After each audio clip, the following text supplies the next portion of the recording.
In a perfect world, and it was there in a much better show, and so there were many VIPs. I think I was an important one, but all of them speak another tongue. I couldn't understand any single word. I think I was an important woman. I couldn't understand nothing at all. I want to know, I want to learn, because I think I was the star, a different song, that special one, that everyone else thought of me. I'm gonna know and understand, because I think I was the star, that different song, that special one, speaking this special song, amazing English.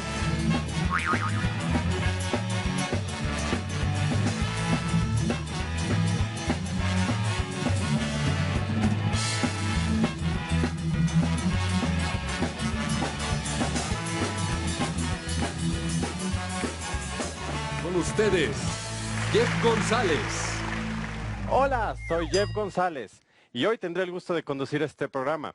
Me apoyaré el talento de mis compañeros Vilma Brown, Miranda Wise y Rudy Arroyo en las diferentes secciones de nuestro show.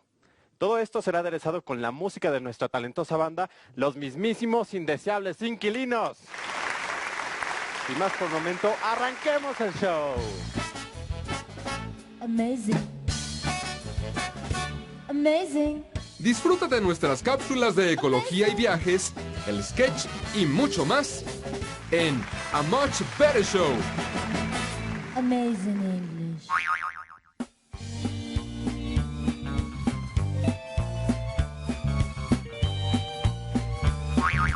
Entrevistas del más allá.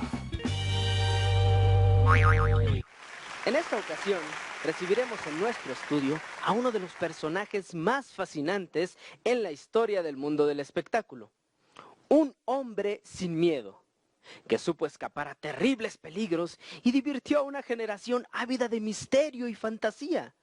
Sin más, los presento con el gran mago, ilusionista y escapista del siglo XX, Harry Houdini.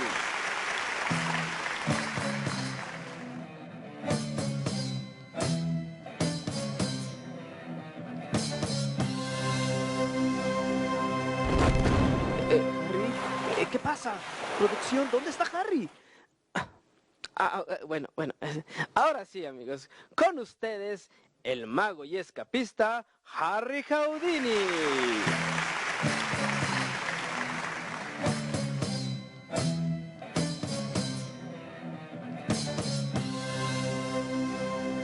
The great magician, Harry Houdini. Thank you. Thank you very much, dear audience. You have to forgive me. I was performing my Chinese water torture chamber escape for an audience of friends in the afterworld. Okay. Thank you, my dear. This was your most famous challenging illusion. Indeed. It consists in 3 parts. First, my feet are locked in stocks. Next, I'm suspended in midair with a brace. And finally, I'm lowered into a tank full of water. I have to get myself out. No one has ever known how I always escape from the deadly chamber. I always keep it a mystery. Mr. Houdini, there is so much to chat about your legendary, incredible skills and performances. But I will first ask you some biographical details, if I may. Sure, young man. I was born in Budapest, Hungary in 1874. My family moved to America in search of new opportunities. My dad was a rabbi, and we were not rich at all. There were several mouths to be fed, so I started working when I was a child. I discovered I was very keen on magic and the world of circus. When I was 9, I was already a trapeze artist. My real name was Eric Weiss. So my first artistic name was Eric, the Prince of Air. But later on, I changed Eric Weiss to a far more interesting one. Harry Houdini. When did you meet your wife and lifelong companion, Bess? Oh, my lovely Bess and I met when we were in our late teens, early 20s. I was already a professional magician and she was a performer too. We loved to go together to Coney Island. You know, the neighborhood in New York City, famous for its amusement parks. When we first met, it was love at first sight. And I said to myself, I'll never let this girl go. We got married, although we didn't have any children. We were absolutely happy together. She was my stage assistant, so we were partners too. I must mention that at first, it was a bit hard, the relation between Bess and my family, because we were Jewish and she wasn't. My mother was very jealous of her, because I had always been her favorite. Oh yes, I was such a mama's boy. But at the end, my two girls got along just fine. I'm glad. Now, please tell us everything about your magician career. Of course. I was first known for my handcuff acts. I became famous and began touring around the top vaudeville houses in America, then in Europe. I practically reinvented escapology, the art of getting yourself free from chains, ropes, jails, and handcuffs. I would sometimes explain my tricks in books I wrote for my professional magicians. I had all kinds of gimmicks. Once, my dear wife, Bess, gave me a kiss during one show. Nobody noticed, but she was passing me the key for one special handcuffs. I'd sometimes perform my escapes in full view, hanging from a crane or a public building. You can't imagine the traffic it caused. I also loved my buried alive act, but it was extremely dangerous. It once almost cost me my life. I had to dig myself out. Well, you certainly had guts. You'll always be remembered as one of the greatest showmen. Showbiz is my second name, young man. I even went into the movie industry and founded my own production company. I could film some of my best stunts, such as my swim in the Niagara Falls. I had great fun and made a great deal of money. My greatest joy was when I finally could buy my dear old mama a dress that had belonged to Queen Victoria of England. I was so proud of myself. And one day, it all came to an end. Everything must pass, my friend. My death was quite strange, actually. I always bragged that my abdomen was so strong it could take any blow. I dared a young student to hit me hard over my waist, and he did. I think I didn't prepare much too well for this stunt, because this gave me a bad case of peritonitis. I died in 1926. 2,000 mourners would present at my funeral. The world of magic would never be the same, they said. And what happened to Bess? Well, you must know that one of my biggest obsessions was debunking the so-called psychics and mediums who made people believe they could connect with their deceased loved one. Anyway, for the rest of her life, Bess held a spiritist session every Halloween night in case I wanted to communicate with her from the other side. I never did. It's not my style. And she stopped trying. She died an old lady.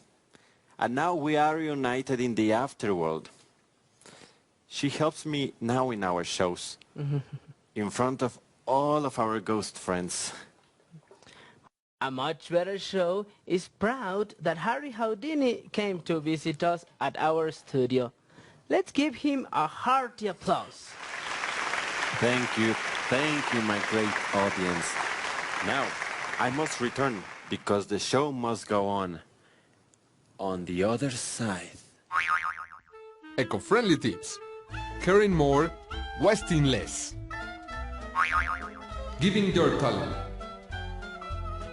Simplify your life and save money. Instead of presents, make gifts of your talents and time. Certificates for babysitting, gardening, walking the dog, etc. Check your bulbs. Remember, light bulbs that have higher wattage than needed waste a lot of energy. Buy the right ones and turn the lights off when you are not in the room. Call laundry. As much as you can, turn the dial on your washing machine to cold. Almost all of the energy used by washing machines goes to heating. These were eco-friendly tips. Wise up! See you later!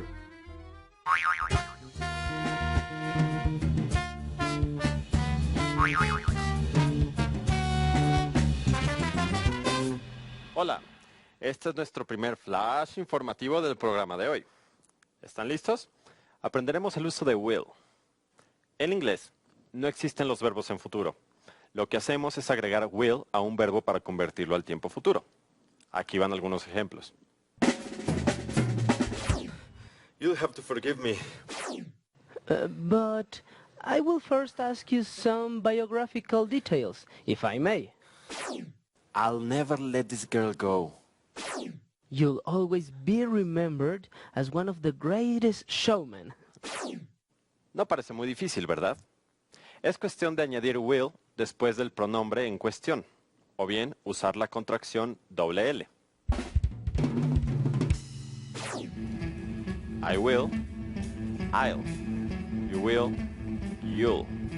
He, she, it will. He'll, she'll, it'll. We will, will. They will, they'll. Y para el negativo se usa not, ya sea completo o usando la contracción won't.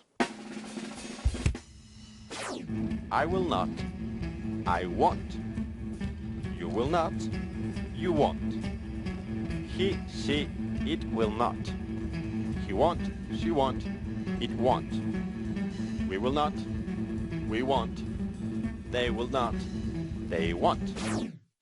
Utilicen la forma contraída cuando hablen o escriban en situaciones informales. Le darán mayor naturalidad a su inglés. Bueno, eso es todo por el momento. Fíjense en el uso de will a lo largo del programa. Nos vemos.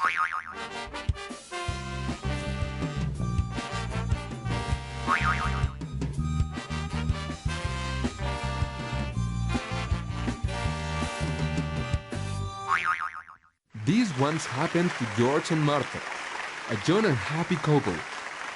Martha, Martha, my love, I think you worry too much. Nothing bad is going to happen. Nothing can spoil our picnic in the beach. Oh, George, I'm sorry. I can't help it. Tomorrow is the third Saturday of the month. I need to follow the 23rd. Every time that happens, it rains. I'm positive. It's raining tomorrow. But who gave you that strange theory? My late great-aunt, who was a little bit crazy, but she was always right about this one. Honey, I think you are the apprehensive one in this marriage. Well, I'm the calm one. I expect we'll have the best weather tomorrow. It's in the weather forecast. They said tomorrow it will be sunny. Imagine such a day in the beach. No, George, listen to me. Okay. My Aunt Edna was a little eccentric. And she was always surrounded by cats. And she always wore strange hats. But she was always right with this third Saturday omen. She herself was born on a third Saturday, on the 23rd. And that day a big storm hit her parents' village. Well, let's hope for the best. I'm sure your late Aunt Edna looks favorably on us and will spare with us this Saturday. I'm sure you'll love our tour. We'll swim, play volleyball, and give a stroll barefoot. Oh, George, it sure sounds lovely and good exercise too. I'll probably sleep all our way back in the car. Well, that's the spirit. Yes, honey. Nothing's going to happen. Now, will you make my special dish for tonight's dinner, like you promised? I'll cook the special Caesar salad you love. I'll help you washing the dishes. Cool.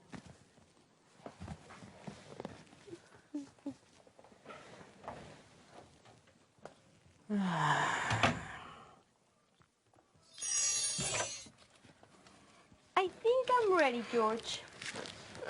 Perfect, my love. Look outside. It's sunny as ever.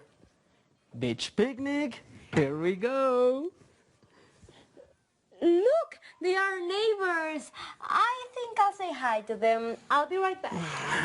Okay. Cursed rainy Saturdays, huh? We're going to the beach, Aunt Edna.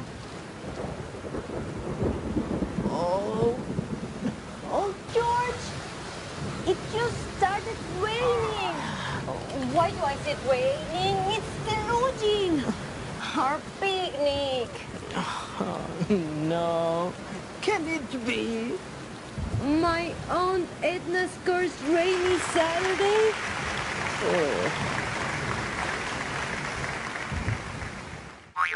After our usual sketch, here are some eco-friendly tips.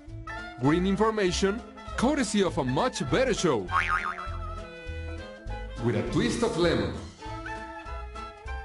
Polish your furniture with the following mix. Add a squeeze of lemon in a pint of mineral water. It surely takes the dirt away. Rain, don't go away. Provide up to half your total water consumption by installing a rainwater tank. Taking care of the lawn. You might be just giving the lawn a light sprinkle every day in order to save water. However, this just encourages shallow root growth, and your lawn will eventually die. Give it a deep soak once a week. It's better than 7 light ones. Keep it wise, keep it green, and stay tuned to our show.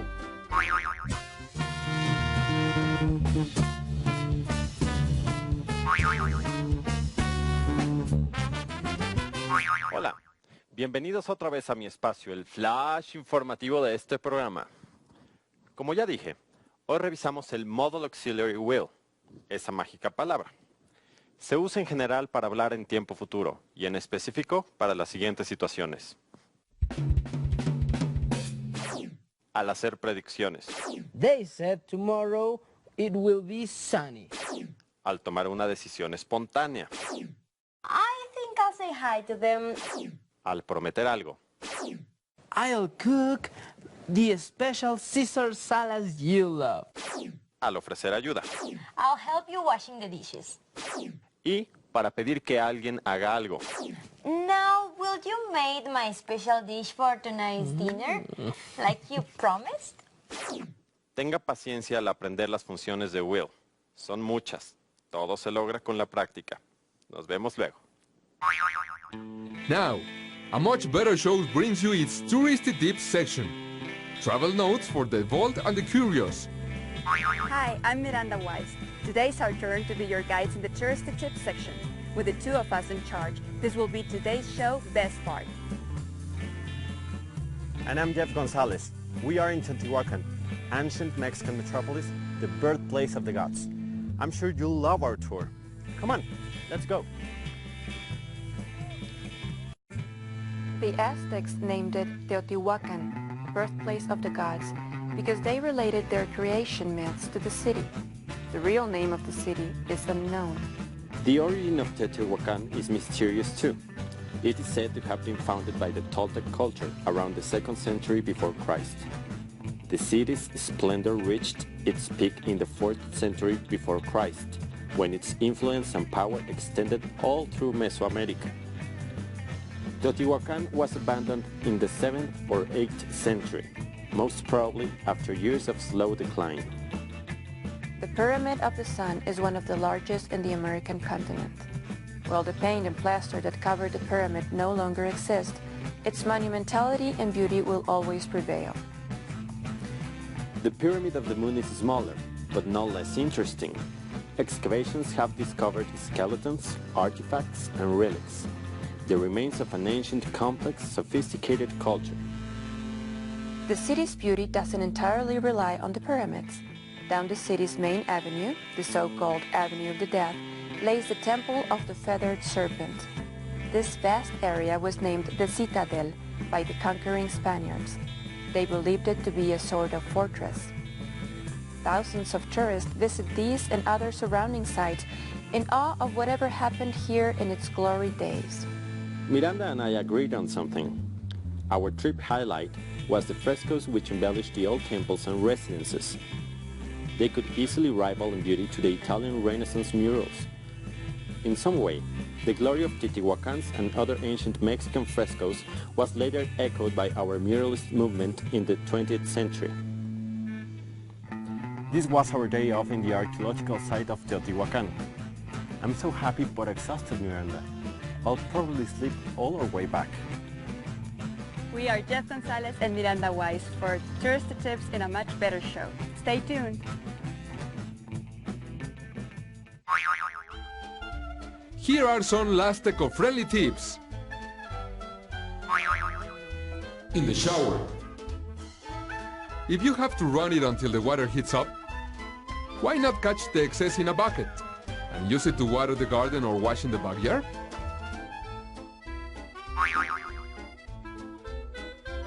Once a month. Stay for more in a much better show.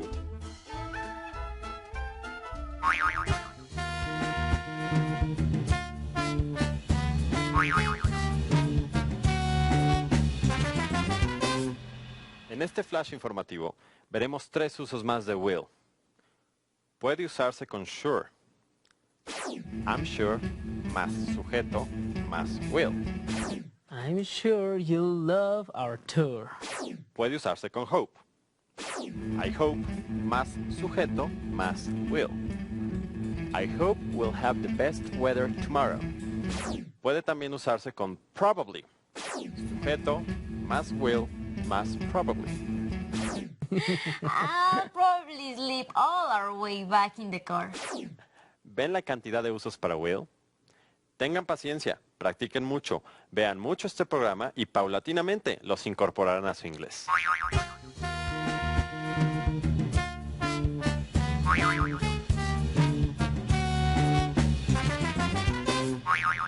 Así termina esta lección del tiempo futuro.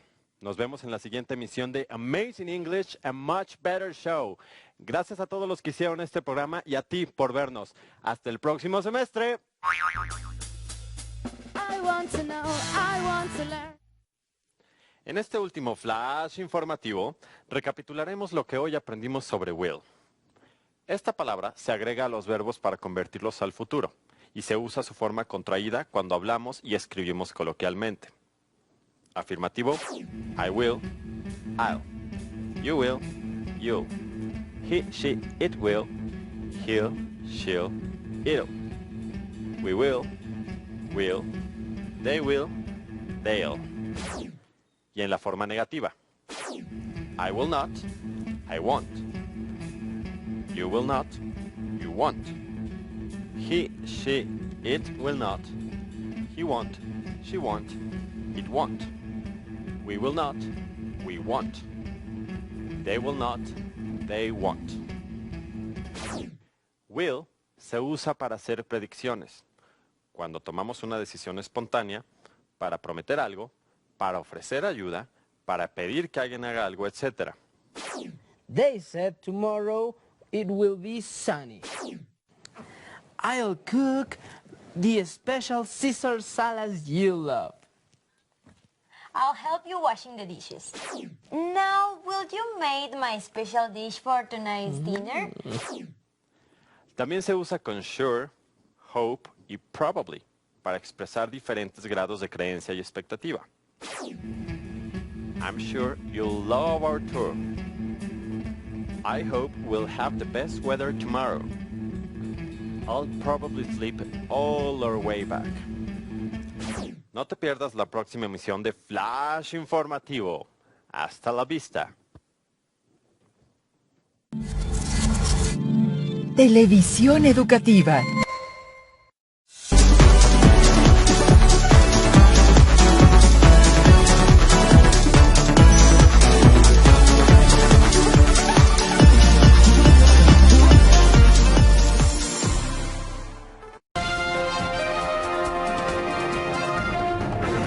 Hello everybody, my name is Johnny Goodnews, and this lovely lady at my side is Susan Crow. Hello everybody, this is what we have today on Amazing News. First, Erica will interview a rock band. Hi Erica, tell us about your interview. Hi Johnny, we are here with the famous rock band Gordo Lobo. Lobo Moro. The band is called Lobo Moro.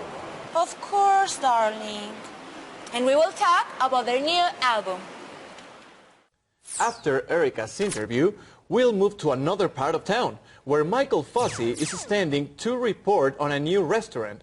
Hello Michael, tell us, how did you find this new restaurant?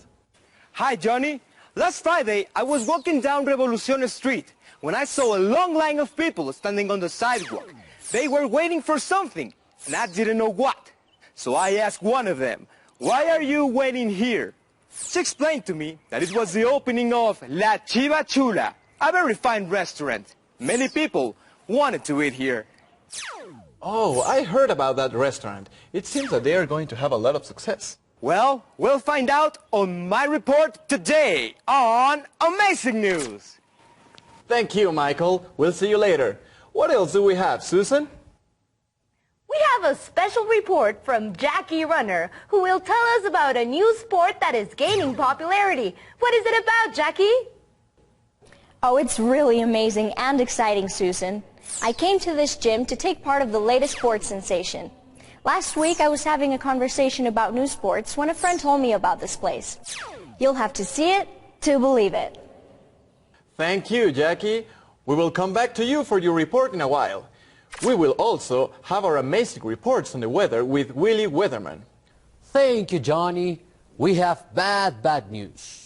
Special reports, international news, and much more. Stay tuned.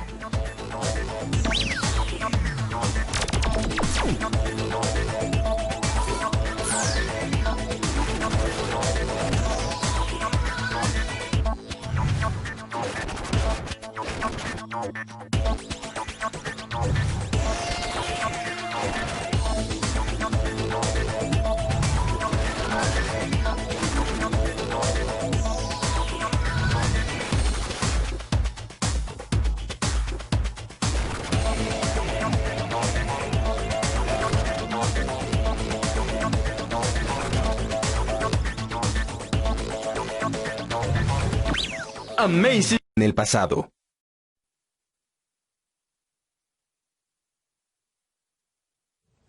Hello again, I'm Susan Crow. I know it's impossible to be completely happy, but I hope you're feeling okay. Welcome to Amazing News. We know it's not perfect, but we try our best. What are you talking about, Susan? We have a great show for today. The best show you can imagine, because we want to make you absolutely happy. Anyway, first, some quick news clips from around the world. A group of scientists found a very valuable treasure. It was lying at the bottom of the Atlantic Ocean, close to the French coast. The treasure chest contained gold coins and many types of gems. All along the week, scientists were trying to find out its exact value. One of them said it could be worth about 100 million pesos. Nothing good will come out of this. I don't like talking about money. It's bad. Don't talk like that, Susan. Money can be used for very helpful things too, like helping people in need, or distribution of vaccines, or many things. Yesterday in China, a fire destroyed an historical building. A family of Mexican tourists was visiting the place. They discovered flames and called the firefighters, but it was too late. That's too bad. But they can build something else instead, right? Renovation is always a good thing. Thank you, Johnny. Now, let's talk about music. We'll hear what Erica Gossip has to tell us about the Lobo Moro Rock Band. Hi, Erica. This is another interesting report from our amazing Erica Gossip. Hi, Susan, and hello, all of you. I'm here with my friends of the Gordo Lobo Band, and they have... Lobo Moro. The band is called Lobo Moro. That's right.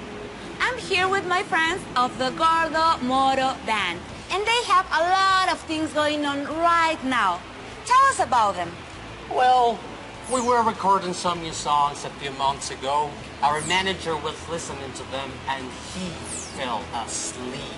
Yeah, so I told him, let's play faster and louder. And we did it, and our manager woke up. We don't want our audience to fall asleep, so we decided to play everything loud and fast. That's right. So now we have a bunch of loud and fast songs. And they are all in this Faster and Louder album. Wow, it's interesting. And what's the name of your new movie? Album. It's an album, and it's called Faster and Louder. Yes, it's really a great name for a movie. And do you have any plans for it? Sure. We were planning to have only 2 or 3 concerts because in the past the audience used to fall asleep or left the place before the show was over. Yeah, but now we think we sound great. So we're going on a huge tour with lots of concerts. And those concerts will be fast and loud. Perfect. And remember, my friends, Gordo Lobo Band will visit your town soon. Don't forget to watch them in Lomo Roto movie. Back to you, Johnny. That was another interesting report with our lovely Erica Gossip. Thank you for that wonderful interview, Erica. Tell me, Susan, was the band's name Gordo Lobo, Lobo Moro, Lomo Roto? It's the famous band, Lobo Moro, Johnny. Oh, I love their hit song, Que lobo tan cotorro. ¿Qué lobo tan cotorro? Perdona, Johnny. Creo que es momento de aprovechar para un importante repaso gramatical. Hello, Mr. Director. It seems fine to me. I can take a minute to savor this delicious cup of coffee. Gracias, Johnny. Nosotros podemos hacer una pausa para recordar lo que hemos visto y escuchado hasta ahora. Mucha atención con las palabras que aparecen subrayadas. ¿Qué tienen en común? The treasure chest contained gold coins and many types of gems. All along the week, scientists were trying to find out its exact value. One of them said it could be worth about 100 million pesos. Well, we were recording some new songs a few months ago. Our manager was listening to them and he fell asleep. Yeah, so I told him, let's play faster and louder. And we did it, and our manager woke up. Así es. Se trata de enunciados que se refieren al pasado. Esos verbos hablan de sucesos anteriores, pero como vieron, se trata de 2 tiempos verbales distintos. Hay verbos conjugados en pasado simple o simple past, como told, said, did y contained. Ya conocen la forma de conjugar los verbos en simple past. Como recuerdan, algunos son regulares y otros irregulares. Este tiempo verbal se utiliza para referirse a sucesos que tuvieron lugar en un momento específico o en una sola ocasión en el pasado. La forma de componer enunciados en este tiempo verbal es muy sencilla. Generalmente se comienza con el sujeto, seguido del verbo en simple past y finalizando con el complemento. Así sucede con el enunciado. The treasure contained gold coins and many types of gems. Por otra parte, hay verbos que están conjugados en un tiempo verbal llamado pasado continuo o past continuous, como were trying, were recording y was listening. El past continuous nos sirve para referirnos a acciones o situaciones que tuvieron lugar durante un periodo amplio. Este tiempo verbal se forma de manera similar al presente continuo, con el verbo to be conjugado de acuerdo al sujeto y seguido de la forma verbal básica, con la terminación ing. Pero en este caso, el verbo to be va conjugado en pasado. Así, con el verbo listen, la conjugación del pasado continuo con todos los pronombres sería como sigue. I was listening. You were listening. He, she, it was listening. We were listening. They were listening. Estos irían seguidos del complemento según sea el caso, como en el ejemplo que vimos. Well, we were recording some new songs a few months ago. Our manager was listening to them and he fell asleep. Listo, es todo por ahora. Volvemos con ustedes al estudio. Thank you, mysterious voice. I like cloudy days very much. I like it especially when it rains. The sun bothers me with all its happiness. Well, I love happiness. Let's go to the weather forecast with Willie Weatherman. Hey, Willie, will it be cloudy or sunny today? This is amazing weather, good and bad with Willie Weatherman. Thank you, Johnny. We have bad news. This will make you very sad. First, it will be very cloudy and cold. You should wear a sweater and maybe mittens. Later this afternoon, it will rain. An awful thing for sure. You will need an umbrella, a raincoat, and a pair of boots. We will all get wet. We might catch the flu. It all sounds logical to me, Willie. I knew it was going to be an awful day today.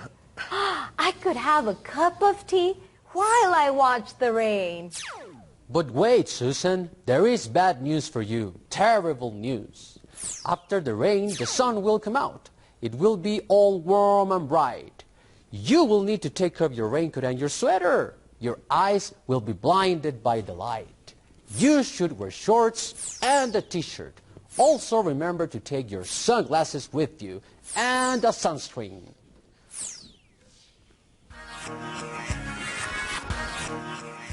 That was amazing weather with Willie Weatherman. That's right, Willie. That's terrible news. Well, what can you do? Thanks for your report. It's time to talk about a new restaurant. Now, restaurants are really nice places. We all like good food, right? Johnny, but food can make you sick if they don't cook it right. Some restaurants are really expensive, and others have really bad service. Anyway, Michael Fossey went to a new restaurant that seems to be excellent. Here's what happened. And now, an amazing report from our star reporter, Michael Fossey. That's right, Johnny. I'm here at the amazing La Chiva Chula restaurant. I came back on Monday when the restaurant was just opening its doors. It was empty this time. And now, I'm going to interview Chef Erasmo.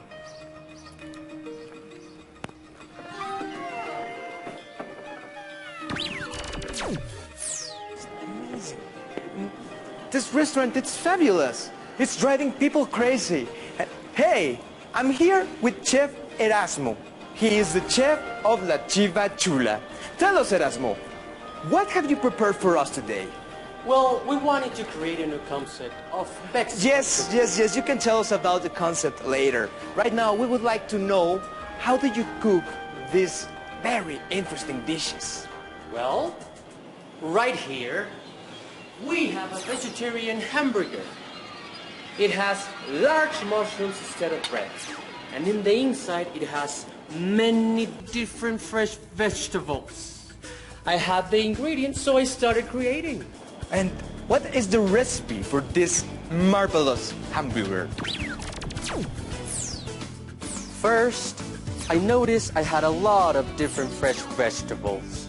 Lettuce, cucumbers, tomatoes, zucchinis, onions. Then, I started chopping them with a sharp knife and frying them in a pan. While they were frying, I added some butter and garlic.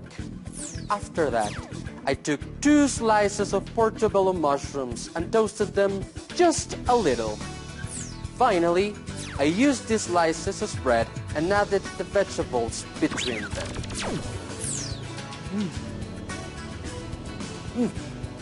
Let me tell you, this is amazing! Well, thank you. I take my job very seriously. Maybe a little ketchup will make it better? No, not ketchup. This is a work of art. But ketchup can also be a work of art. It has tomatoes and some vinegar and lots of sugar. Look at it. It's beautiful. Well, but don't get distracted, Erasmo. We would like to know about your next dish. Well, this is my favorite creation. I thought about making it one day when I was feeling so happy. Okay, I'm sorry. I do care about your feelings, but right now we would like to know about this recipe. Okay. This is fried fish with strawberries. It is served with lettuce and potatoes. You may want to know how I made it. Well, let me tell you, fish and strawberry, that doesn't sound tasty at all.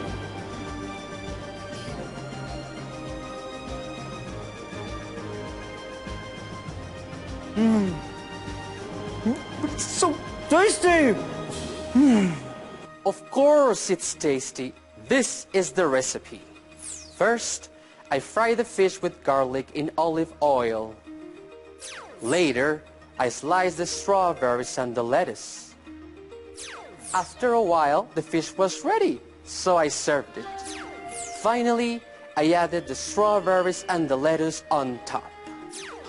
That's amazing! Some minutes later, the potatoes were ready, so I fried them and placed them next to the fish. And here it is. Chef Erasmo, you are an incredible cook. This is something I am very proud of. And it looks wonderful. What is it? It's a Mexican-style lasagna.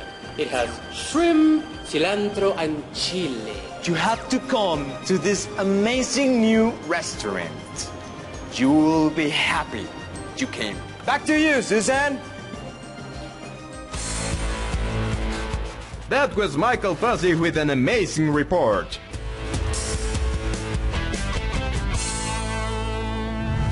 That was Michael Fuzzy reporting from La Chiva Chula. A good place to find interesting food for sure. Maybe not to my taste, but fried fish with strawberries? Bueno, Susan, creo que nos vendría bien detenernos un momento ahora. I think you're right. Maybe it's a good time to take a break. I'm not feeling well right now. I'm kind of depressed. No digas eso, Susan. Eres una gran conductora. Esto no es personal, lo sabes. I'll be right back. Vamos a reforzar algo de lo que acabamos de ver. Cuando relatamos sucesos del pasado, hay varias palabras que nos sirven para relacionarlos entre sí o para describir la secuencia en que tuvieron lugar. Atención con las palabras que aparecen en pantalla. Of course it's tasty. This is the recipe. First, I fry the fish with garlic in olive oil. Later, I slice the strawberries and the lettuce. After a while, the fish was ready, so I served it. Finally, I added the strawberries and the lettuce on top. That's amazing! Some minutes later, the potatoes were ready, so I fried them and placed them next to the fish. And here it is. ¿De qué se tratan estas palabras? Veamos. First, after y later son palabras que pertenecen a un grupo conocido como conectores. Estas palabras nos ayudan a relacionar varios eventos entre sí, ordenándolos en el tiempo. Cuando se trata de acontecimientos pasados, nos ayudan a saber cuál evento sucedió primero y cuál después. En este caso, first indica el primer suceso de una cadena de acciones. After se refiere a lo que sucede justo después de otro momento del que se habla. Y later indica algo que sucede más tarde de una forma no inmediata. Así tendríamos, por ejemplo, First, I woke up. I got dressed after taking a shower. Later, I went to school. Tengan cuidado de identificar cuándo se usa la expresión after a while. Ahí, while se refiere a un momento o rato. Por ejemplo, I was reading, and after a while, I fell asleep. Y no sería el mismo uso que el que veremos a continuación. Y es todo por el momento. Gracias por dejarme este espacio, amigos. El micrófono es suyo otra vez. It's always a pleasure, mysterious voice. We have heard about a lot of new sports during the last years, but this is one of the strangest. Let's listen to Jackie Runner's story. Over to you, Jackie. This is Amazing Sports with Jackie Runner. And let me tell you, Johnny, these are some exciting races we are talking about. Do you see what I mean? Join me and watch the next race so you can see for yourselves. Right now, the athletes are getting ready. You can feel the tension in the air. And here they come. Number 1 jumps his lane. Number 2 leaves the race. Number 3 doesn't know how to do a somersault. And that leaves only number 4, who is our champion. Wow, that was fast. Let's watch a slow motion replay to see what happened. Number 1 started off well, but he lost his way after that. He got disqualified while number 2 is getting dizzy. Number 2 was stepping out to go to the bathroom when number 3 found out that she didn't know how to do a somersault. Number 4 finished the race while number 3 was trying to make his first somersault. All in all, it was a great race. I think each of them made a great effort. They all deserve to win. That's the end of my report on an amazing new sport. Over to you, Johnny. That was Jackie Runner with Amazing Sports. Interesting for sure. Thank you, Jackie. Johnny, we have a special report from Erica Gossip. She says she just found the smallest dog in the world. Smallest dog? What's that about? Well, I'm not quite sure, but what I do know is that it must be fascinating. Erica, where are you? This is another interesting report from our amazing Erica Gossip. Hi, Susan. I was walking to the studio when I saw the smallest dog in the world. Look. Before you go on, Erica, that's not a living dog. That's a toy. Of course not. Look, those are his little legs and his little head. Those are not real. It looks like plastic. It's a toy, Erica. Put your glasses on. But are you sure? It looks so real. That was another interesting report with our lovely Erica Gossip. Don't you worry, Erica. I think you're doing a great job. You still found a beautiful toy dog. Congratulations. ¿Adivinen qué? Es tiempo de mi última intervención. Perfect. You always interrupt right on time. Thank you. Okay, I'm gonna take a nap while the mysterious voice talks. Veamos qué sucedió en las secuencias anteriores. Atención con las palabras que aparecerán subrayadas en pantalla. Number 4 finished the race while number 3 was trying to make his first somersault. I was walking to the studio when I saw the smallest dog in the world. When y while pertenecen a una clase de palabras llamadas pronombres relativos. Como su nombre indica, sirven para poner un suceso en relación con otro. En este caso se trata de una relación en el tiempo. When, cuando se utiliza para referirse al pasado, anticipa un suceso que generalmente se narra en simple past y toma como contexto un acontecimiento narrado en past continuous. Es como si el suceso en simple past irrumpiera en el que se cuenta en past continuous. Así tendríamos, por ejemplo, Clara was sleeping when the phone rang. While tiene la misma función pero en sentido inverso. Indica un suceso en past continuous y toma como referencia uno narrado en simple past. Tomando el caso del enunciado anterior, tendríamos The phone rang while Clara was sleeping. Y hasta aquí llega mi participación. Gracias a Susan y Johnny en el estudio. Y gracias a todos ustedes por escuchar. And I think we have finished as well. This has been amazing news for today. Isn't that right, Susan? That's right, Johnny. It's too bad we have to say goodbye. Have a good day. At least a normal day. So long, everybody. May you all have tons of optimism, lots of light, and happiness. Stop it, Johnny. Ya bájale. Of course, Susie. I'm sorry. We'll see you soon on another program of Amazing News. And you, have a lovely day.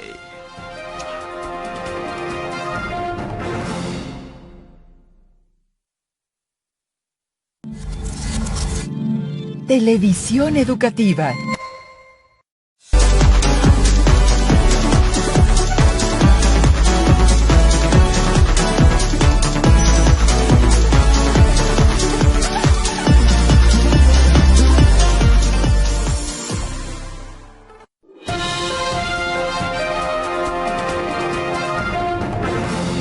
Everybody, I'm Susan Crow. And I am Johnny Good News. Welcome to Amazing News. Today, Susan and I will talk about what we would do if we were not newscasters on this marvelous show. Okay. Willie Weatherman seems to be having problems getting out of his house. I hope he gets here soon so that he can give us the weather. Mike will show us what to look for and what to eat in markets. Erica and Willie will give us a very strange weather report. And Molly Dasher will introduce us to an exciting sport called parkour. Stay with us and enjoy the program.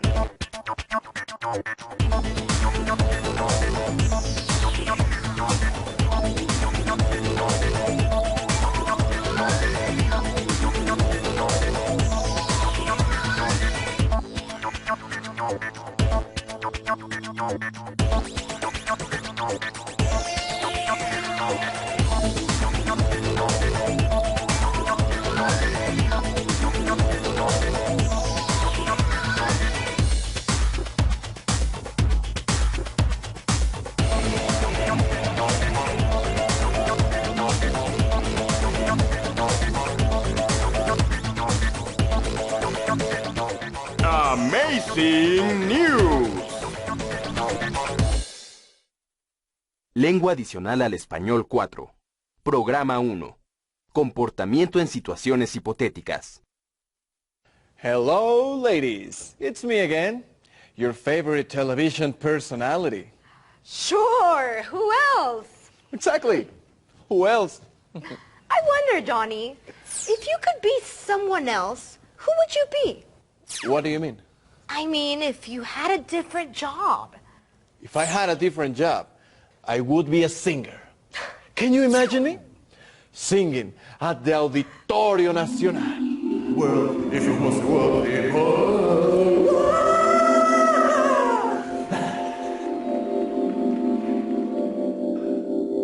Oh, yeah. I can imagine you trying to sing in the shower. If I was a rich boy, na-na-na-na-na-na-na-na-na-na-na-na-na-na. See, I got all the money in the world. If I was a wealthy boy, yes! Don't laugh at me, Susan. I'm a very serious singer. If you could choose another profession, what would you choose? If I chose another profession, I would choose to be a writer. I would be a very famous novelist. Here you go, Erica. I hope you enjoy my novel. Thanks, Susan. This should be the best book ever. I'm sure it will be great.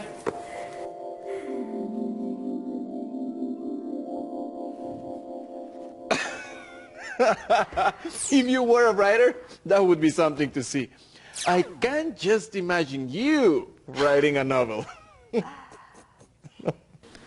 Oh, Ajusco. Such a beautiful mountain. Thank God! The lights are back on! And the TV is working again! Oh, Brad Pitt is so beautiful! Erica, if you could have another job, what job would you choose? If I could have another job, I would love to be a famous chef at an elegant restaurant. I would cook delicious recipes for important people. Well, it's time to go to Mike and his special report on markets. Can you imagine Mike as a doctor? If he were a doctor, I wouldn't go to him. Why not? Open your mouth, please.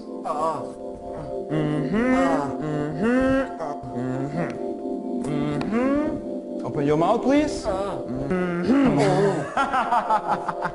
Gotcha! Yeah, Mike shouldn't be a doctor.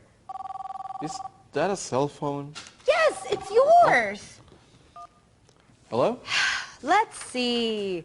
Mike Fuzzy's report. Hello, Mike. Are you there? Mike?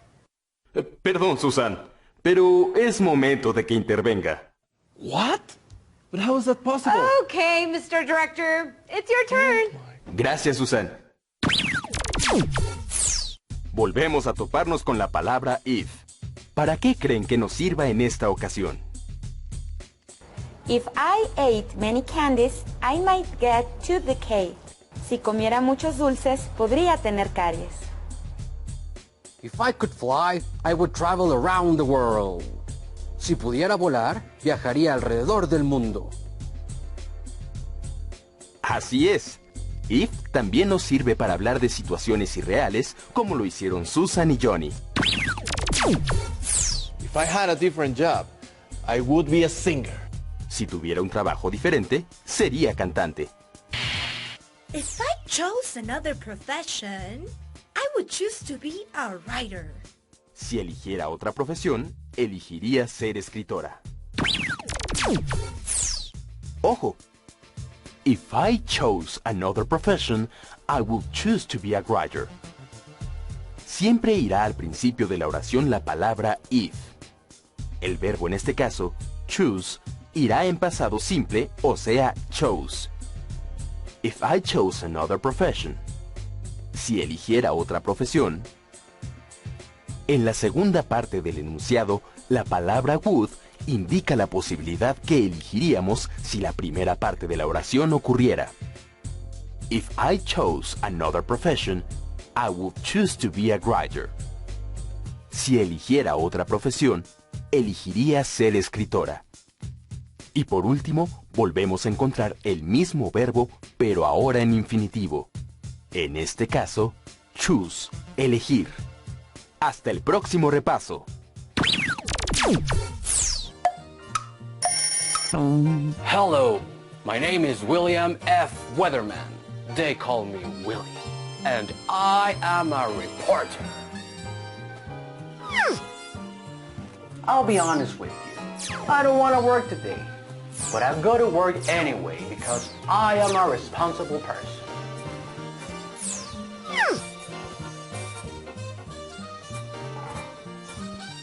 I am late for work, so I have to hurry. World, I hope you're ready for me. Here I come.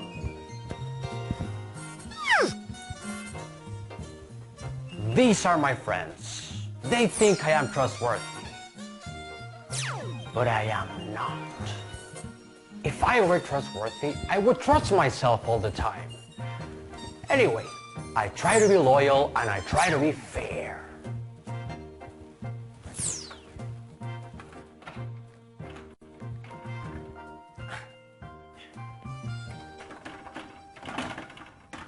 Oh no! What? But how is it possible?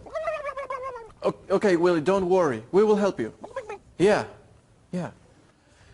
What happened? Willie's in trouble. He can't leave his house. Why? The front door got stuck, so even if he uses his key, the door won't open. Oh no! The weather section is about to begin. Even if he opens the door now, he won't get here on time. What?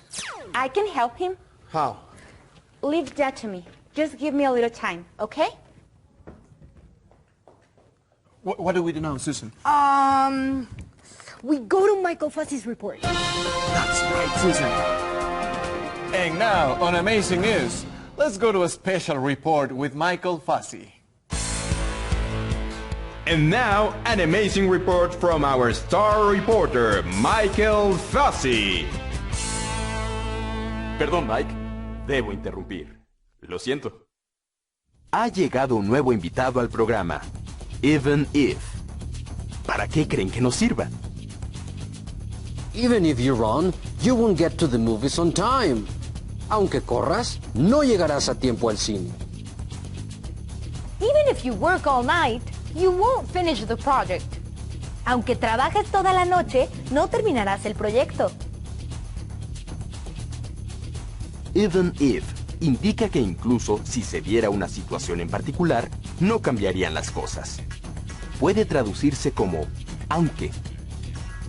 La puerta está trabada. Aunque use la llave, la puerta no abrirá. Oh no! Even if he opens the door now, he won't get here on time. Aunque abra la puerta en este momento, no llegará a tiempo. Hasta nuestro próximo encuentro. Ahora volvamos con Mike. Even if you're busy, you should visit the market. Inside the market, you will find all kinds of food. If you like carrots, there are carrots. If you like broccoli, there is broccoli. And even if you don't like tomatoes, there are tomatoes. Thank you. Inside the market, you might find some refreshing juices. What incredible tacos! You should be careful with the sauce. Even if you like lots of sauce, it could be very spicy. A market is a very good choice for shopping because it is delicious and cheap. Even if you don't have much money, you can buy almost everything. So don't forget, go and visit your favorite market right now. See you later.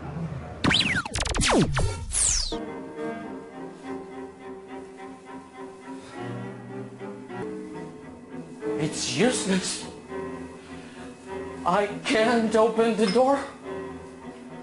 I'm stuck in here forever.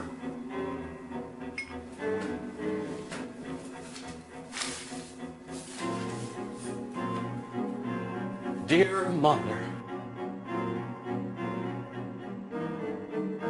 even if I die today, I want you to know that I will love you forever.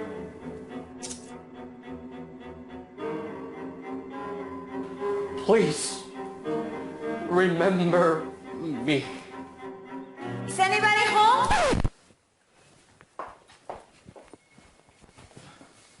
Erica, is that you?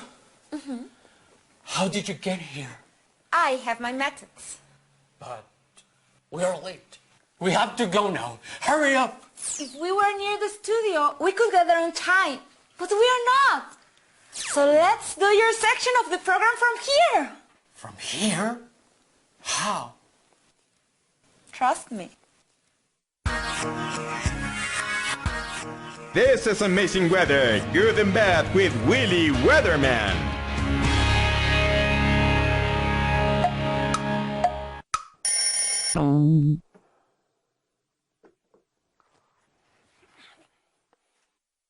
Hello, my friends. My name is Willy Weatherman.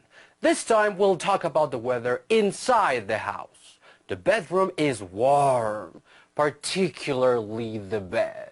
I love the bed. I love to sleep. And I won't get up unless someone needs me. Oh no, I want to sleep. Get up.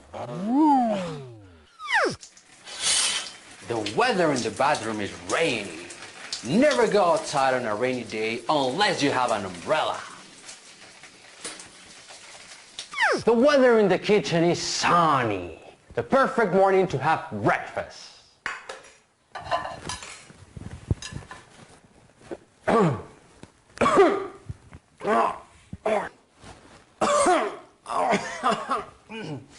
I wouldn't eat these eggs unless I was really hungry. The weather on the roof is sunny, but don't take a sunbath unless you have sunblock. You have to be responsible for your health. That's all for the weather today. Thank you for being here with me, and thank you, Erica. Thank you, Willy. Goodbye, everybody. Thank you, Erica. Yeah, thank you, I guess. Who wants to know the weather inside the house? ¿Puedo interrumpirles un momento? Sure. Show us something interesting, Mr. Director. He aquí algunas frases importantes que dijo Willy. And I won't get up unless someone needs me. No me levantaré a menos que alguien me necesite. I wouldn't eat these eggs unless I was really hungry. No me comeré estos huevos a menos que tenga mucha hambre. Como podrán notar, la expresión unless significa a menos que. Para usar unless necesitamos hacer primero una firme declaración. I won't send roses. No enviaré rosas. Y después mencionaremos una circunstancia que pueda quebrantar nuestra decisión. Unless I was really in love. A menos que esté muy enamorado. El verbo lo usamos en pasado simple. En este caso, was. Que es el pasado del verbo to be. Ser o estar. I won't send roses unless I was really in love. This is Amazing Sports with Molly Dasher.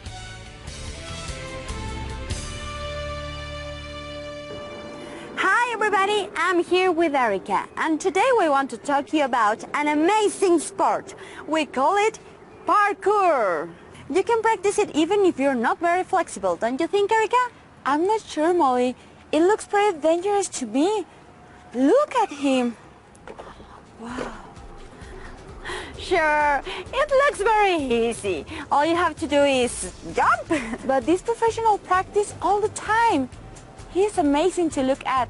Don't you think, Molly? He's beautiful. Look at him. Jump and fly through the sky. I can't do better than him.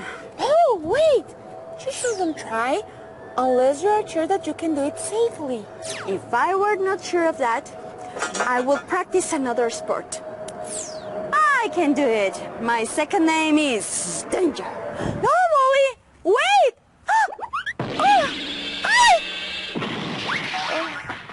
Well done, Molly Danger.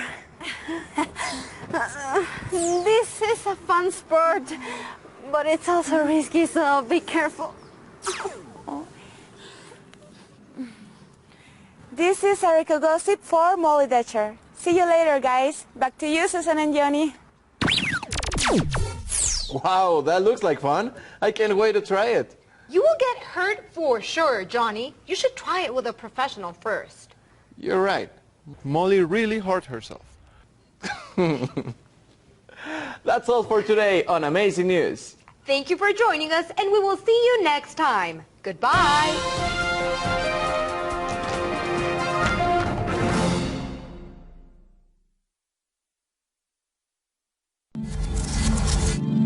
Televisión educativa.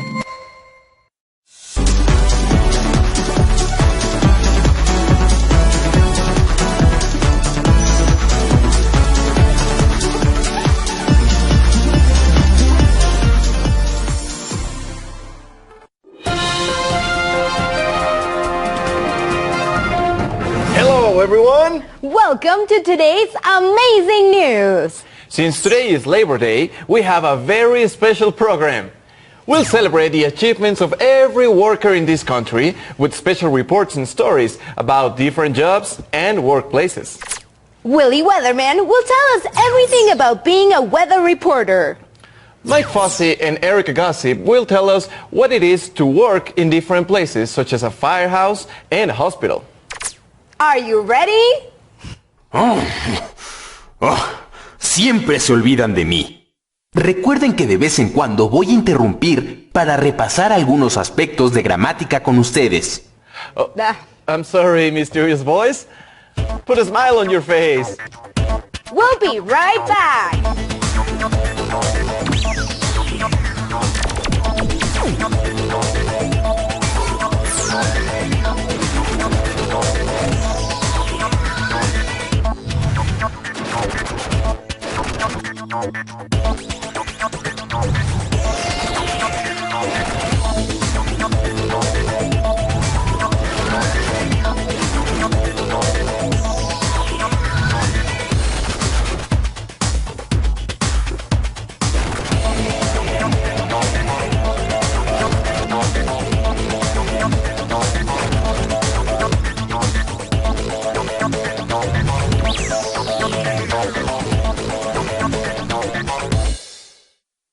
Lengua adicional al español 4, programa 4, información de objetos, actividades y personas.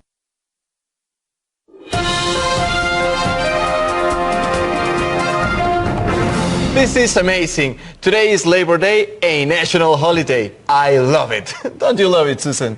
I don't understand why I have to work today. It's Labor Day. Well, it looks like someone skipped work today. But anyway, let me start by telling you how much I love my job. We work as news anchors at a TV studio. Our job is to keep you informed, and it's a beautiful job. Right, Susan? I think our job is very interesting. Millions of people watch us every day on their TV. So we have to look nice, dress elegant, and speak politely.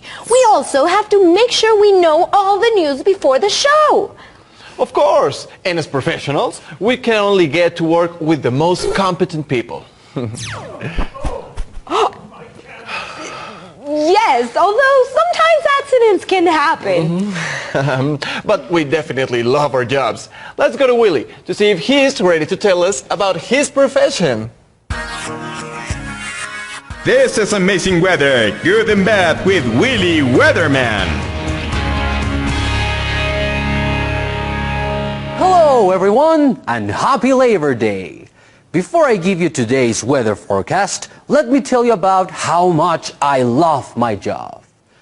I could work at a firehouse, an office, a hospital, a call center, a clothing store, or a restaurant, but I don't. Instead, I work here at a TV station, providing you with the latest weather information. My job consists in telling you if it will rain, or if it's going to be windy, or if it will be cold,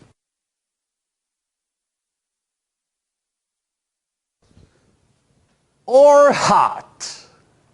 In other words, my job consists in telling you what to wear. I think my job is very exciting, although sometimes it can be stressful. Anyway, it looks like today we'll have a sunny day, so take off your coats and jackets and enjoy a beautiful day. Back to you, Johnny and Susan. That was Amazing Weather with Willie Weatherman. Thank you, Willie. I can see that you really love your job. That's great.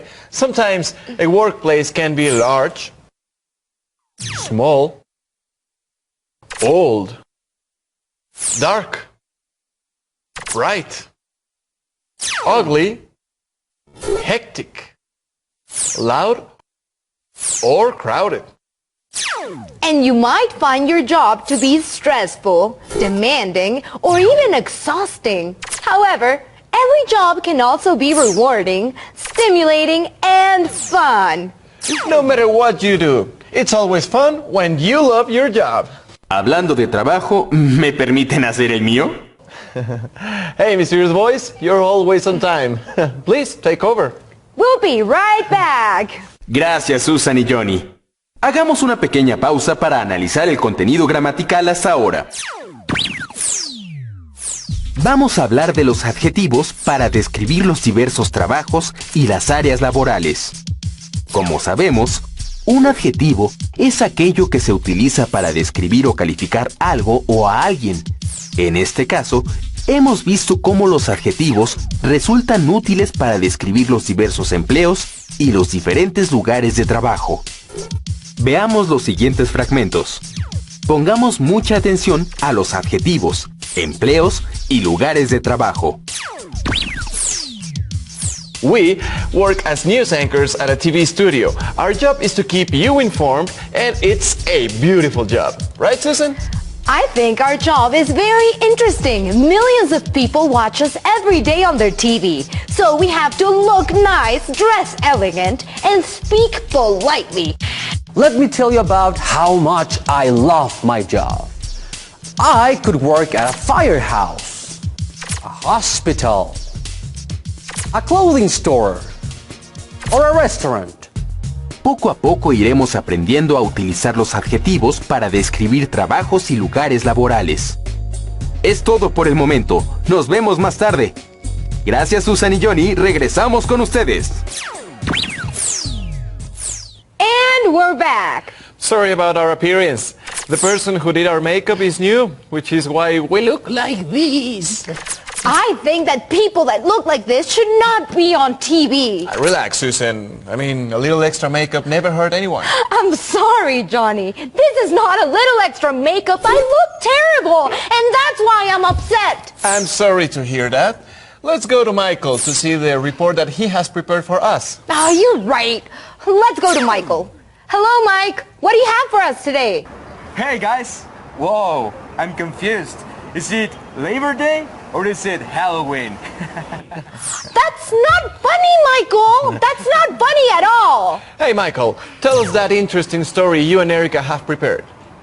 Thank you, Johnny. To celebrate Labor Day, Erica and I took a trip around the city where we visited many workplaces.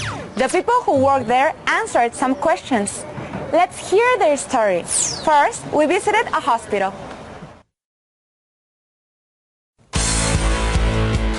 This is a special Labor Day report with Erica Gossip and Michael Fussy.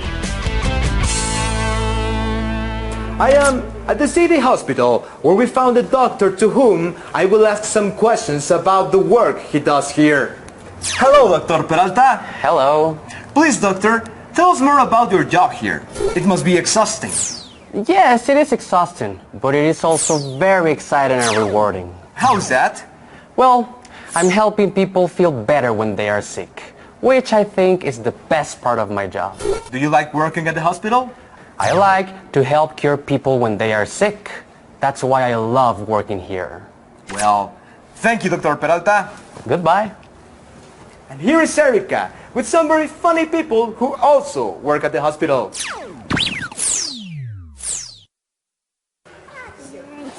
Hi, Susan. No, I am not in a circus. I'm here with an amazing group of people who make a lot of sick children very happy. And here we have one of them, Dr. Lollipop. Hi, everybody! Tell us about being a clown doctor, Lollipop. This is a worldwide program that provides an atmosphere of fun and laughter which helps children forget about the illness and the stress of the moment. Wow, that's great! And are you really doctors? No! We're a group of volunteers who want to make this hospital a happier place! Can anyone become a clown doctor?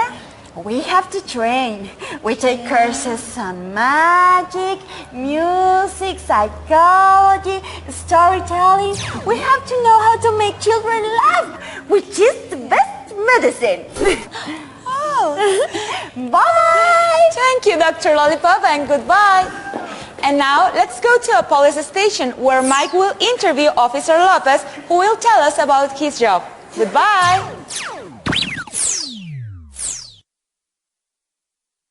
Officer Lopez, do you think being a policeman is dangerous?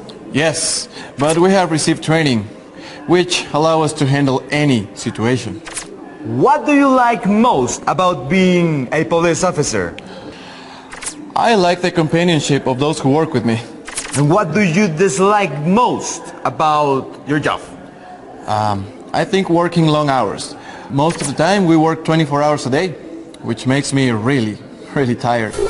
Well, keep up the good work, officer, and thank you for your dedication.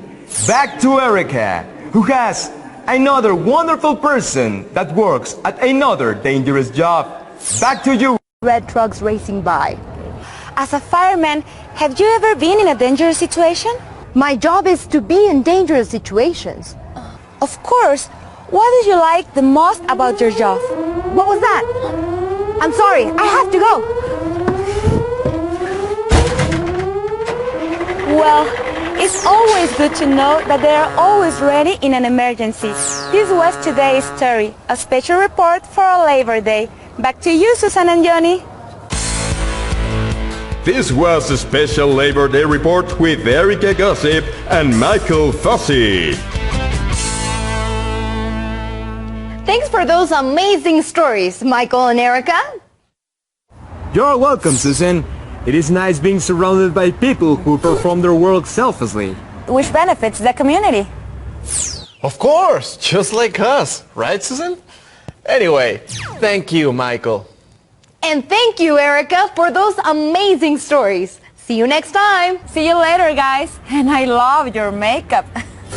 Uy, qué incómodo debe ser todo ese maquillaje, chicos. Yes, it is, Mr. Director. You must have so much to tell our viewers. Please take over while I wash this makeup off. Será un placer, Susan. Por favor, quítense ese maquillaje. Of course, Mr. Director. We'll be right back. Hablemos de los pronombres relativos. Los pronombres relativos del inglés introducen una preposición adjetiva. Algunos de ellos son that, who, which, those, whom.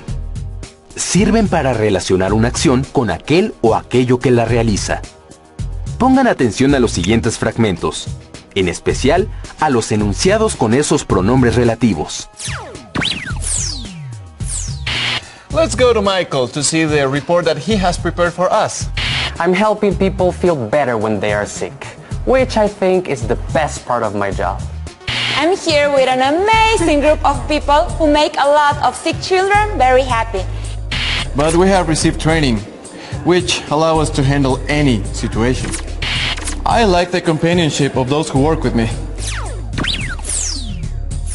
Ahora veamos otros ejemplos donde se utilizan pronombres relativos. ¿Listos? El primero es who. The girl who is dancing at the party is my sister. That. I want to buy the house that belonged to my grandmother. Which. You broke your arm, which I think is very sad. Where. This is where we first met. Repasemos el vocabulario visto el día de hoy. Existen diversos lugares de trabajo como lo son: estudios de televisión en donde trabajan conductores y presentadores, hospitales en donde trabajan doctores y enfermeros, estaciones de policía donde trabajan los policías, estaciones de bomberos donde trabajan los bomberos. Pero existen también muchos otros lugares de trabajo, como lo son las granjas, restaurantes, periódicos, tiendas y oficinas. Vimos que así como los adjetivos pueden utilizarse para describir a personas y objetos, también pueden describir a los trabajos y los lugares de trabajo. Y muy importante, aprendimos a utilizar los pronombres relativos that, who, which, those, whom. No olviden practicar todo lo aprendido. Regresamos con Johnny y Susan. Gracias, chicos. Thank you, mysterious boys. I feel much better without all that makeup. Yes, all that makeup made me feel like a clown in a circus. What do we have next, Johnny? Well, Molly is at the river, and she will show us another wonderful sport. Tell us your story, Molly. This is Amazing Sports with Molly Dasher.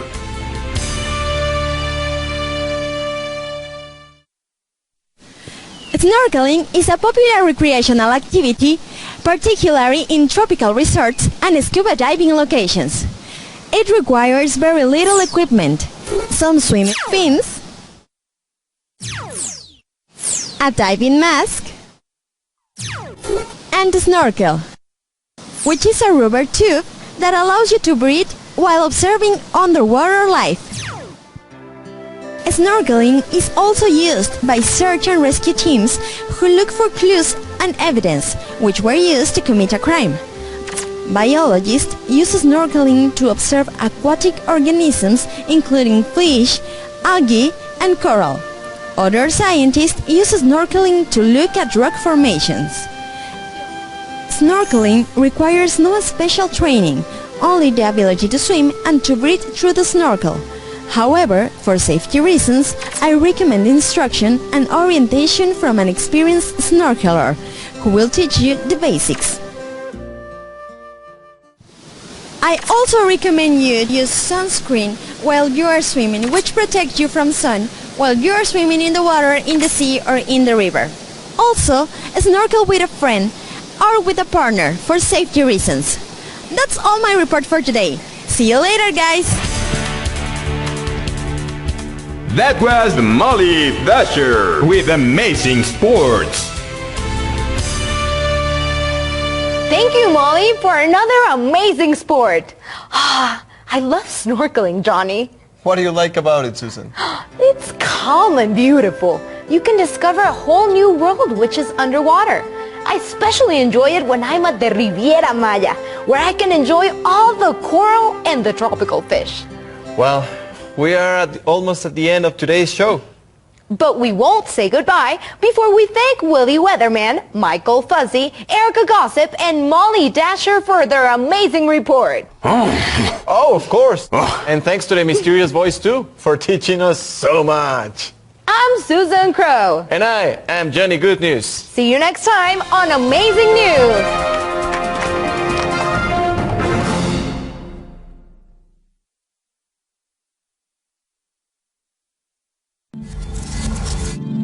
Televisión educativa.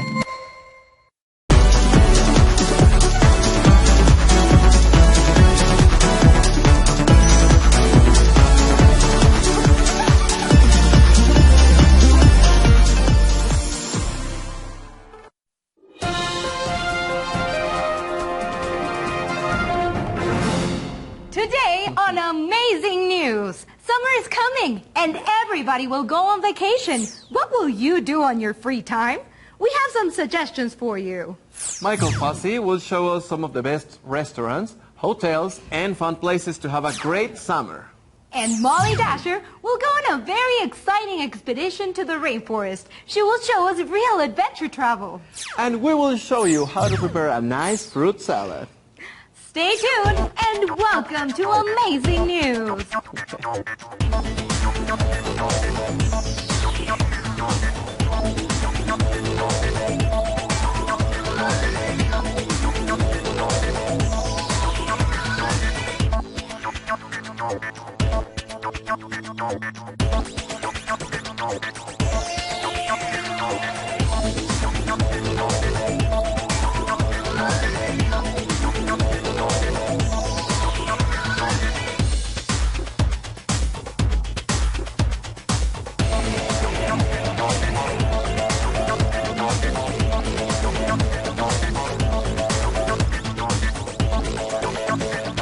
Amazing News. Lengua adicional al español 4. Programa 2. Describe experiencias.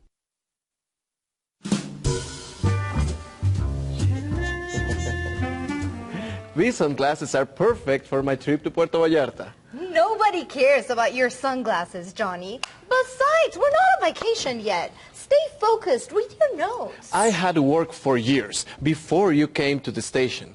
I had been in the news business for a long time as well. Oh, now I understand. So that's why you have been so happy all those years? I don't want to hear it anymore. Are you ready? Welcome to Amazing News. I'm Johnny Good News. And I'm Susan Crow. Today we have an amazing show. Is he gonna interrupt? I don't know. Maybe he's asleep. And as always, our director will have special grammar points. Are you ready, Mr. Director? ¿Eh? Ah, sí, claro, aquí estoy, Johnny. Casi listo para ir de vacaciones. That's the spirit. No solo tú has trabajado mucho, Johnny. Hoy veremos cosas muy interesantes.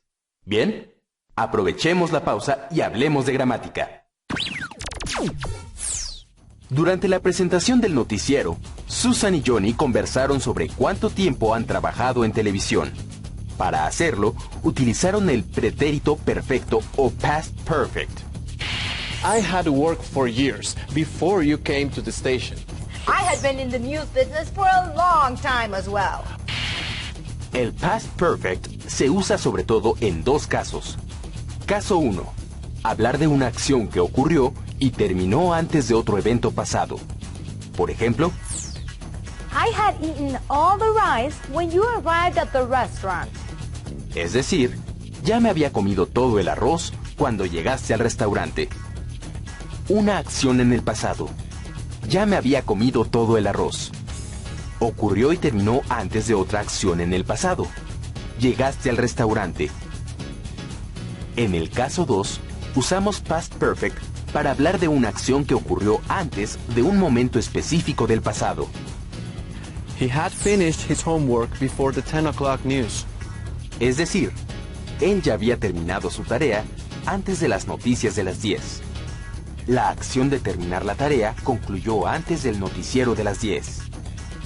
Como puedes ver, el past perfect es un tiempo compuesto. Por ello, siempre necesitaremos el verbo auxiliar to have en pasado, es decir, had. El pasado perfecto se construye del siguiente modo. El sujeto de la oración. El verbo auxiliar to have, conjugado en pasado, es decir, had. Y un verbo en pasado participio. Con esta información básica, ya estamos listos para practicar el uso del past perfect. Y con esto, regresamos con ustedes, Johnny. Wow, thank you, Mr. Director. That makes the past perfect so much easier to understand. Let's get back to the show. We will call it Let's Go on Vacation. But before we go on vacation, let's see what the weather's like in all our destinations. What can you tell us, Willie? This is Amazing Weather, Good and Bad with Willie Weatherman. Thank you, Susan. Michael is going to go to a beautiful hotel in Chiapas. It has a swimming pool and a wonderful spa. It's going to be warm in the evening, but very hot during the day. If you go to Chiapas, please wear a hat and apply lots of sunscreen. If I had bought a ticket for Chiapas 6 months ago, I would go there. But now it's too late. There are no tickets left. That's amazing, Willie. No more tickets to Chiapas? No more tickets, Susan. And the hotels are all full. But if you like adventure, you should go and visit the Zempoaltépetl in beautiful Oaxaca. That's where Molly is going. It will rain during the night, but during the day it will be sunny and breezy. That sounds great, Willie, but I don't like camping. I'm going to Mexico City with Erica. Mexico City will be beautiful. Not too hot and not too cold. The weather will be perfect. And that's my weather report for the holidays. Now, I'm going to La Riviera Maya. Have a good trip, Susan. That was Amazing Weather with Willie Weatherman. Thank you, Willie.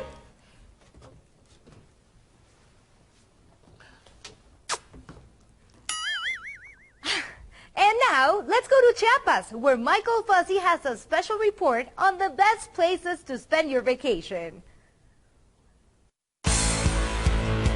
And now, an amazing report from our star reporter, Michael Fuzzy. Thank you, Susan.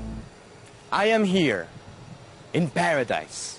And let me tell you, it is still an amazing place to visit. There is a lovely new restaurant. I visited it this morning because everybody had talked to me about it. And what a beautiful swimming pool. I swam a little before my meal. I have never been in such an amazing place before. The comfortable rooms at the Hotel Club Dorados are full of surprises. When I got to my room last night, somebody had left a special dinner for me.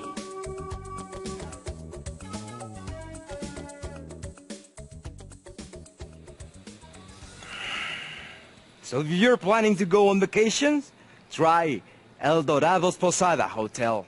Meanwhile, I will continue my special report right here at the swimming pool. Waiter! Another maracuya juice, please. Thank you, Mike. And watch out for the sun. You could get burned. Get a sunscreen, like me. And now, for a very different kind of adventure, Molly Dasher. Molly, where are you? Molly? This is Amazing Sports with Molly Dasher.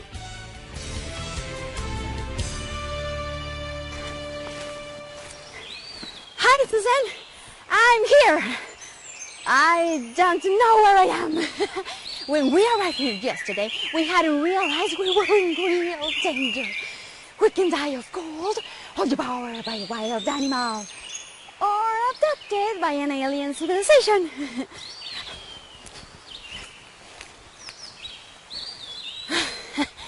We have no food, no water. Now, we have some water. Do you really want some adventure travel? You should come here. Let me tell you what happened to me. First, our van got stuck in the mud. We hadn't eaten lunch. We were very hungry. Then we realized the guide had abandoned us. We started walking to the nearest town, but we got lost. The cameraman and I had to spend the first night in the forest. We were all alone. We decided to light a fire and stay in the woods. We hadn't found a place to sleep. In the middle of the night, we were very hungry and very thirsty. And the wild animals made a lot of noise. When the sun rose again, I hadn't had any sleep.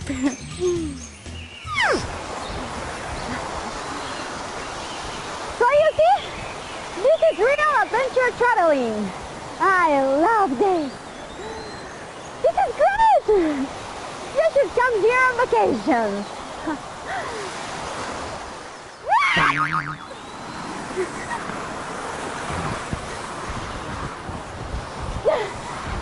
This is great. Thank you very much. What is that? Oh my! Why am I here? Why is Michael Fuzzy in that fancy hotel? Am I stuck in nowhere? That's it. I'm out of here. Molly? Molly? Are you there, Molly? Let's see what we have here. Tanning lotion. My incredibly sexy bathing suit. Yeah. My towel. Woo. And my teddy bear. Puerto Vallarta, here I come. You're so selfish, Johnny. Molly's lost in the forest with no food and no water. And you only think of your vacation. I am as worried as you are. I'm just more emotionally stable. I'm not crazy like you. What? I had never met a person more annoying before I started to work here. Bien, bien. Mientras ustedes discuten, es hora de repasar un poco de gramática. En el accidentado reportaje de Molly Dasher, se utilizó la forma negativa del past perfect. Recordemos algunas frases. First, our van got stuck in the mud. We hadn't eaten lunch. We were very hungry. We decided to light a fire and stay in the woods. We hadn't found a place to sleep. When the sun rose again, I hadn't had any sleep. Como puedes ver, la forma negativa del past perfect se construye de la misma forma que la afirmativa. Solo se le agrega la palabra not después del verbo auxiliar had. When the sun rose again, I hadn't had any sleep. Es decir, cuando el sol volvió a salir, yo no había dormido. Recuerden que hadn't es una contracción de had not. Cuando el sol volvió a salir, yo no había dormido.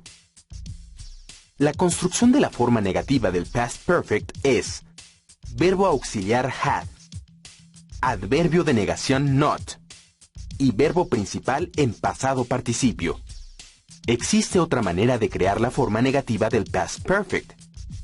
Si en vez de utilizar la negación not, usamos la palabra never, el sentido de la frase también será negativo.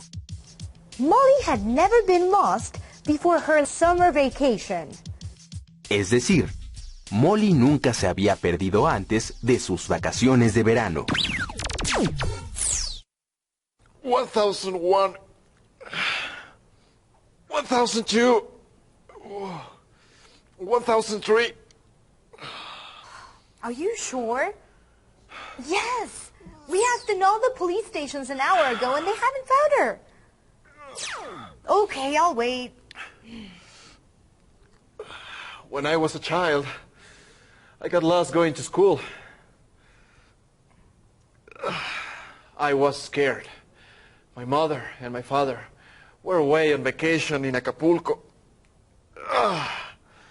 But before my parents got back, I had already found my way home. Don't worry. Molly will be fine. What?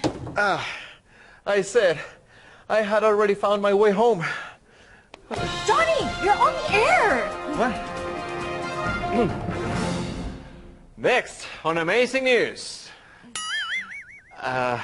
What, papers, napkin? What's next, Susan? We have an update on Michael's report. Yeah. I can't believe it. You have the script. Here. I need a vacation. Yeah.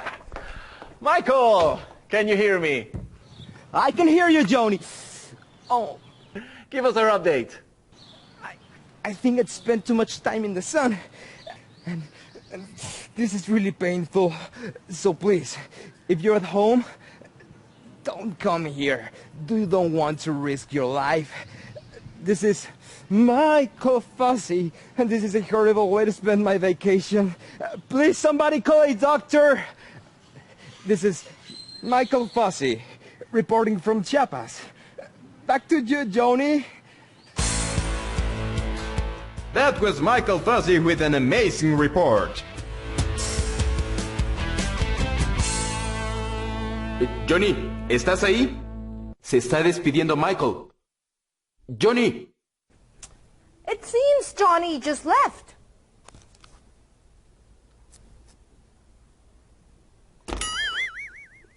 Well, life's unfair. Let's learn some more grammar, Mr. Director.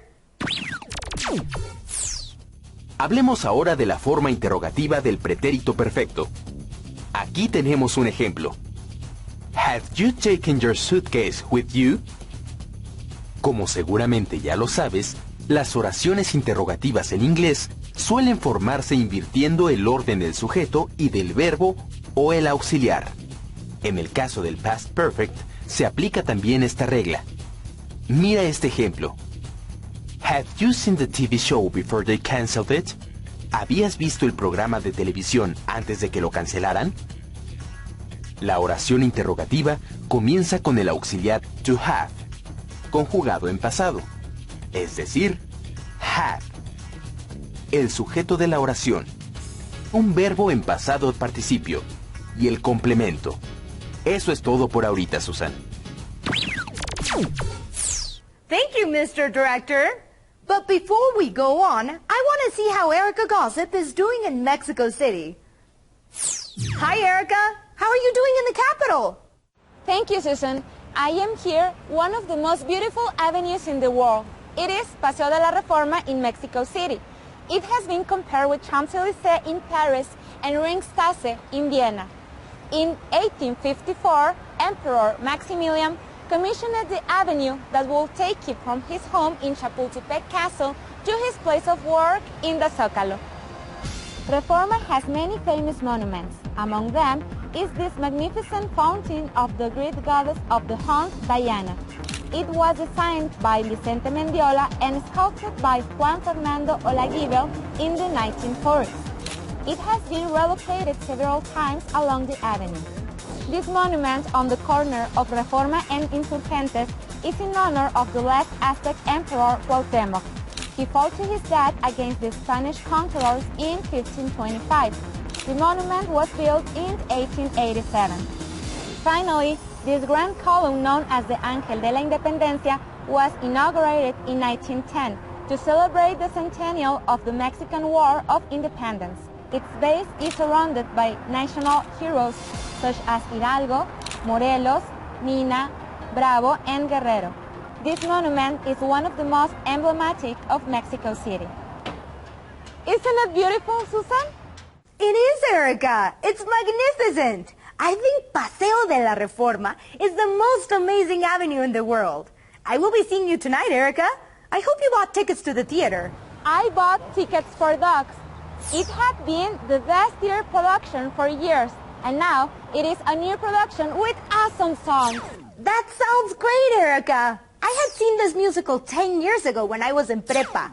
I had bought 2 tickets, but Willie wants to come too, so I bought another one. Okay, I'm sure Willie will love it. I think our time is over, so let's hear a few last words about today's grammar. Gracias, Susan. Antes de irme de vacaciones, veamos un pequeño resumen de lo que aprendimos en el programa de hoy. En el programa de hoy hablamos sobre el past perfect. Mencionamos que una oración en pretérito perfecto se construye con un sujeto, el verbo auxiliar to have, conjugado en pasado, es decir, have, y un verbo en pasado participio. Revisamos que el past perfect se utiliza para hablar de 2 acciones que ocurrieron en el pasado, una después de la otra. También mostramos el uso de las formas afirmativa. I had eaten all the rice when you arrived at the restaurant. Negativa. When the sun rose again, I hadn't had any sleep. E interrogativa del past perfect. Have you seen the TV show before they canceled it? Well, before we say goodbye, I will show you how to make a fruit salad. I don't know anything about this because Johnny was supposed to do this segment. Okay, here we have melon, watermelon, some apples, pears, bananas, and cucumber. Is this a fruit? Hey, Mr. Director, is this a fruit? Hey, is anyone there? Is anyone here? Well, it seems I'm all alone. So if you want to make a fruit salad, just add a lot of chopped fruit and mix it in a bowl. Some melon, watermelon,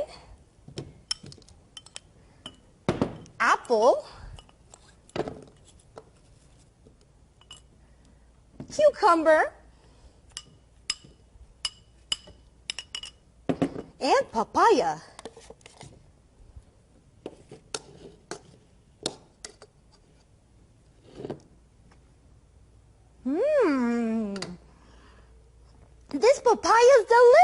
is.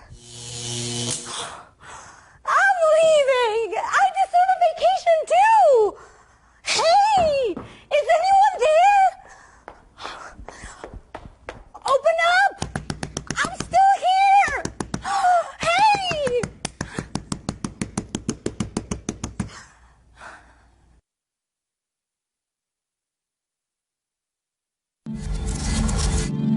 Televisión educativa.